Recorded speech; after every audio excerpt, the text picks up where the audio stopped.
Magandang gabi Luzon, magandang gabi Visayas, magandang gabi Mindanao. Magandang balita sa mga kapuso nating nagtitipid sa kanilang budget. Maaari na ling mabili ng patingi-tingi ang kuryente dito sa Metro Manila. Umaasa ang Meralco na sa pamamagitan ng programang ito, mababawasan na ang mga iligal na koneksyon ng kuryente. Natakaw sunog lalo ngayong tag-init. Nakatutok si Cara David.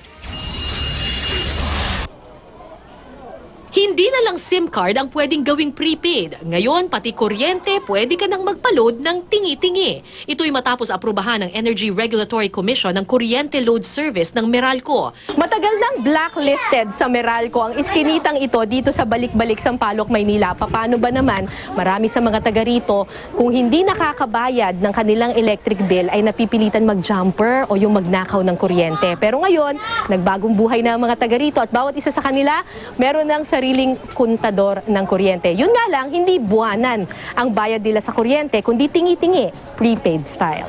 Si Erlinda, aminadong nakikikabit lamang noon sa kontador ng iba. Pero nang magkasunog sa kanilang komunidad dahil sa overloading ng kuryente, natakot na siya. Napipilitan po kami maglakaw kasi marami po akong anak.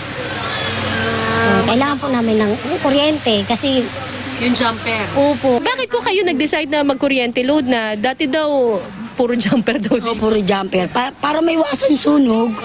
Hindi na maulit. At saka at least legal na. Dahil na, masarap ang pakiramdam mo. Hindi ka na ngangamba na, ay naku, ayan na naman, puputok na naman. Sa ilalim ng kuryente load service, pwede nang kabitan ng metro ang isang bahay kahit walang service deposit. Hindi na rin obligadong magbayad buwan-buwan dahil pwedeng magpa-load anumang oras kahit na 100 piso lamang. Tulad ni Erlinda na nagpapaload ng 100 piso kada 4 na araw na konsumo. Di kami kinakabahan na masunog o mag-overload.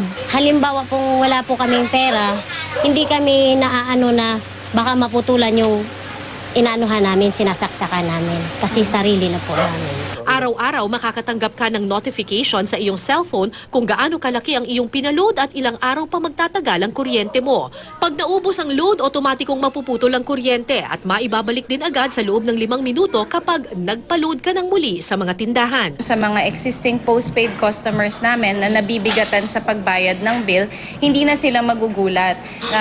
Sa end of the month na lang nila nalalaman, di ba dati yung bill nila. Pero ngayon, since araw-araw kami nagpapadala, araw-araw nakikita rin nila. And so pwede sila mag-adjust kung paano sila kumonsumo. Umaasa ang Meralco na sa pamamagitan ng programang ito, mababawasan ang mga jumper o nagnanakaw ng kuryente. Sa ngayon, 5,000 units sa Rizal at Maynila pa lamang ang may kuryente load program. Pero sa mga susunod na buwan, maaari na itong magkaroon sa Quezon City, Pasig, Cavite at Caloocan.